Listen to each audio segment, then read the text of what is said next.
अस्सलामुअलैकुम दोस्तों, कैसे हैं आप सब।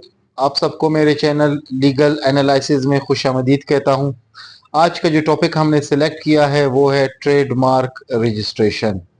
आप अपने ट्रेडमार्क को कैसे रजिस्टर कर सकते हैं। आपने एक बिजनेस स्टार्ट किया है और आपने अपने एक लोगो बनाया है या कोई ट्रेडमार्क जो बनाया होता है, आपने उसको रजिस्टर कैसे किया जा सकता है। सबसे पहले आपने करना ये होगा कि एक एप्लीकेशन रजिस्ट्रार साहब के नाम पे बनानी होगी, जहाँ पे ट्रेडमार्क को जो लोगो है वो रजिस्टर होता है। वहाँ पे आपने एक एप्लीकेशन बनानी होगी रजिस्ट्रार साहब के नाम पे। अपने अपना नाम लिखना होगा, अपने बिजनेस का तारुफ करना होगा और उस पे जो एक ट्रेडमार्क होता है वो ट्रेडमार्क का जिक्र करना होगा और उस ट्रेडमार्क की एक कॉपी या जो एक स्टिकर टाइप जो होता है या उसका एक सैंपल उसके साथ मुंसलिक करना होगा। ठीक है, उस दरख्वास्त के साथ।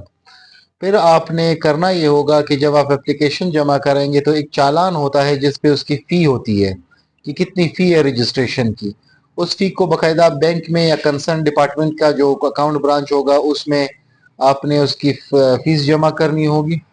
जब आपने फीस जमा कर दी तो ट्रेड मार्क एग्जामिनेशन होगा। उसके बाद फीस जमा करने के बाद एप्लीकेशन सबमिट हो गया, तब आपकी ट्रेड मार्क की एग्जामिनेशन होगी। जो एग्जामिनेशन का मकसद ये होता है कि बाज़ औकात लोग क्या करते हैं कि किसी और का ट्रेडमार्क चुरा लेते हैं या उसका डिज़ाइन चुरा लेते हैं, तो उससे बचने के लिए वो उसको एग्जामिन करते हैं, आपकी एप्लीकेशन को एग्जामिन करते हैं, आपको बाकायदा बुलाया जाता है इसमें।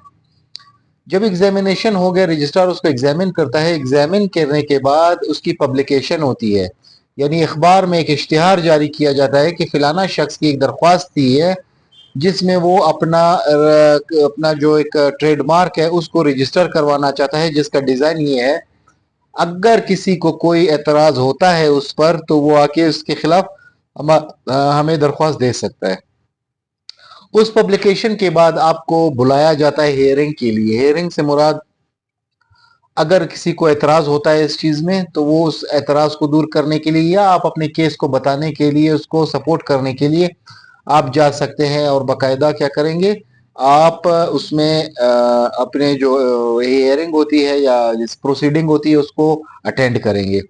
अगर उस प्रोसीडिंग को अटेंड करने के बाद अगर रजिस्ट्रार इस नतीजे पे पहुंच जाता है कि आपका जो रजिस्टर ट्रेडमार्क है वो क्लियर है, उस पर कोई इशू नहीं है, किसी की कोई कोई अपोजिट पार्टी ने आके कॉन्टेस्ट नहीं किया और आपने किसी का चुराया नहीं है, तो वो रजिस्ट्रेशन करने के लिए ऑर्डर्स जारी करता है। जब वो रजिस्टर हो जाता है तो आपको एक रजिस्ट्रेशन सर्टिफिकेट जारी कर दिया जाता है।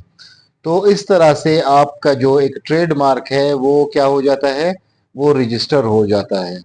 सो दोस्तों, अगर आपको इस टॉपिक के हवाले से कोई सवाल पूछना हो, कोई आपके माइंड में कोई सवाल आ रहा हो या कोई ऐसा टॉपिक जो आप जानना चाहते हैं, तो आप हमें कमेंट सेक्शन में या व्हाट्सएप के ज़रिए हमसे रब्ता कर सकते हैं, ताकि हम मज़ीद बेहतर से बेहतर करें और आप लोगों को तक जो है ना एक जो कानूनी मशवरा होता है आम अल्फाज में आप लोगों तक, आम आदमी तक उसको पहुंचा सके।